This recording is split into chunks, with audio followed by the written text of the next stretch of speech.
Welcome to TGIF. Do you love a good mess? Not really. I mean, who loves to have a messy house or dirty clothes or even a dirty body? Do we really love it? I don't think we love it, but let's talk about that house for a minute. Are you the kind of person who says, oh, it'll be there in the morning, I don't have to do it now? I know when the kids were growing up, I would stay up after they went to bed and I was just adamant about not having dirty dishes in the sink, picking up the last of the toys, putting any unfolded laundry away. And I used to be great at that, but I got to the point where, what's wrong with the mess? The dishes aren't going anywhere. But we have to admit, we all probably love when everything around us is... Takes us to the word of the day, which is clean. I love to come home to a clean house, especially if we do clean the house before we go on vacation, and then we come home and we love the clean house, because I do not like to come home to a mess. But sometimes I can't get my act together. Yeah, I think we all find that. In some ways, it's true of our life, our spiritual life as well. You know, having our act together, or at least having everything done. And so we've been in Leviticus.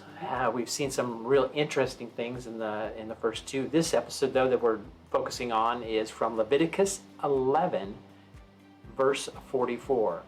For I am the Lord your God.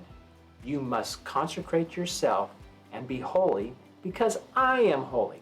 Leviticus is filled with rules and regulations, and if you've read, keeping up with your reading, we were reading this week chapters 11 through 20, which is a big section. And if you started reading that or reading it through, it's like all these cleanliness rules and how to keep things clean and what's not clean. And it would just drive me crazy. I couldn't even imagine having to live that. But they were doing it for a purpose. God was trying to protect the people. He was trying to create with them a safe way of living and keeping themselves protected. And so we can glean off of this as well. And I think what we're gleaning is, what does it mean to live a life of holiness? What does holiness look like? I mean, this is really complex and confusion, but now we have Christ, obviously, so maybe it makes it a little easier, but let's dive into it, because holiness is not limited to that inner experience. I think a lot of times people think, that centering, and which is important. That connection between your soul and God is incredibly important. But that's not all of holiness. Holiness is so much bigger because it encompasses the whole life, the whole person. And so holiness is really shaped by our ordinary lives to please God. What is an ordinary life? I get up, I go to work, I go to school, I go run errands. That's kind of ordinary life. Go to church on Sundays, go to fun activities, events. That's an ordinary life. An ordinary life. Well, in that ordinary life, there's a lot of things and really opportunities that you can take advantage of, which is what we're calling about holiness. Holiness flows out of our habits, our manners, and our behaviors. No. You mean when that guy cuts me off and I start screaming and try to go cut him back off? That's probably not really a holy behavior. Holy behavior, exactly. It's trying to figure out within the whole ordinary life those things that really irritate you, kind of like we're talking about the dirty dishes. Well, sometimes they irritate people and sometimes they don't irritate people, but it's those little things sometimes that add up into leading us into other things that we let go or don't worry about. And so I think it's the little things sometimes of being polite and having manners. I don't know where manners have gone, and just being polite to somebody. And I was recently reading a book about finding the good. And I like the book because it's about finding the good in every situation. But I like to take it a step further. It's finding God in every situation, really, right? It's not just the good. When you die, when I die, when we die, people tend to, in the obituary or when they stand up or share, they're looking for the good, right? We pray they're looking for the God that was in us. I think that's a whole better way to look at it. And they can't see that unless you're working on this stuff. This is the holiness life. And I think what we fall into, and I hear this from people all the time, y'all probably do too, well, that's just the way I am. Yeah. I'm short-fused. I have a hot temper. I get mad and I just can't get over it. if that's, God didn't create you, God didn't design you for the purpose of being mad and being rude and unkind. He designed you for such a greater purpose. Now, we're gonna fall short, and I will admit, I do get upset when somebody cuts me off, but it's how I continue to seek a holy way of responding. Like, God bless you, Lord be with you, bless your heart. It's not easy, but it's an everyday activity. And it's that, almost like it creates that cleanliness. It's like cleaning up your life. Like foul language, we hear that so much. And I think many of us have went through phases of unkind words, inappropriate words. I think a lot of people experience that through different seasons of life. But cleaning your mouth up. I'm gonna wash your mouth out with soap if you say that again. Or if you talk back and the kid sass, you're gonna get soap in your mouth. You are trying to clean that up. But I like how you said it has to be on the inside to flow out.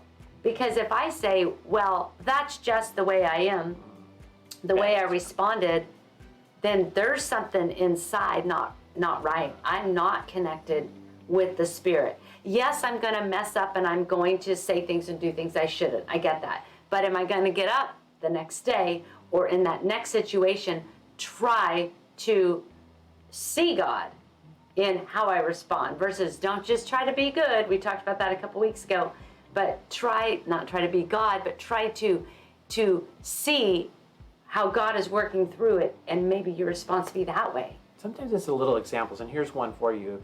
When we talk about food, right? Obviously, holiness, and we get a lot of that in Leviticus, right? It's about this food, how food, the cleanliness of food is so important.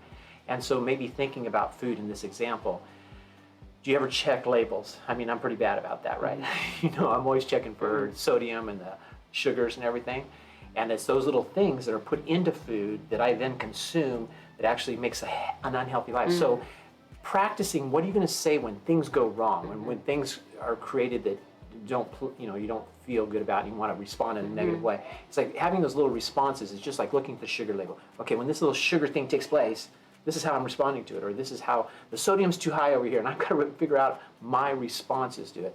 We don't take time to do that because it's just it's inconvenient, and we don't want to spend any time in trying to think about our responses. John Wesley was a firm believer, personal holiness and social holiness, understanding that I have a personal responsibility in developing my relationship with God, and that's core, and then it's my social holiness with everybody else that should be what we were describing, right? It's like it just kind of, last week we talked about the incense. Are you a fragrance? Are you a good fragrance to all those around you? And so I think that's why Leviticus has so much value to us, and John Wesley saw that because he did a number of sermons and he would tie back to Leviticus the importance of that social holiness as much as personal holiness. And how do we prepare? Like you mentioned, we don't tend to spend time preparing, like, okay, if this happens, how am I going to react if this, and this? And that preparation, I think, can be that connection with God that you have each and every day. Because when you read a good word, a good message in the morning, and you have that connection, it changes your day. So maybe I don't want to clean up my act, clean up my mouth, for example. But if I'm in God's word and I'm connected and talking to the Lord every day, that should be an internally I should be cleaning up my act, not saying, oh, I'm not going to say that anymore. It just becomes, it's just not who you are. I like that. Yeah, so that really just processing that, it just makes so much sense. So those messy dishes, like you had also just said, I used to be able to not go to sleep with a dish in the sink. I sleep like a baby with a dish in the sink. What I need to make, that's okay. It's not going to change much in my life. But I need to make sure that I'm not doing that with my life, that I'm okay with how I am. Am I seeking God? Am I seeking to be who He's called me to be and designed me to be in what flows out of me in my behaviors and my mannerisms? So when next time you look at those dishes in your sink, think about, I'm okay with these here. Am I doing that in my spiritual life too? Am I okay? Or am I going to keep seeking that cleanliness, that holiness? And I'm just glad that we can do it through the cross, through Jesus, not like what they were doing in the Old Testament. That was hard stuff. So the question we leave you with, is it time to clean up an area of your life so it will honor God?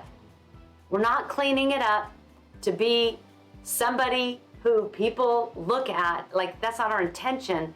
That will naturally happen if you're authentic about it. But do you want every single part of your life to honor God? Your manners, your behavior, the way you respond to things, everything. Those habits are hard to break sometimes. But if you work on them, you can have that holy life here and now. Yep, full surrender. All right, so next week we are going to wrap up One more Leviticus. So finish that chapter, and we will see you next time on TGIF. Bye.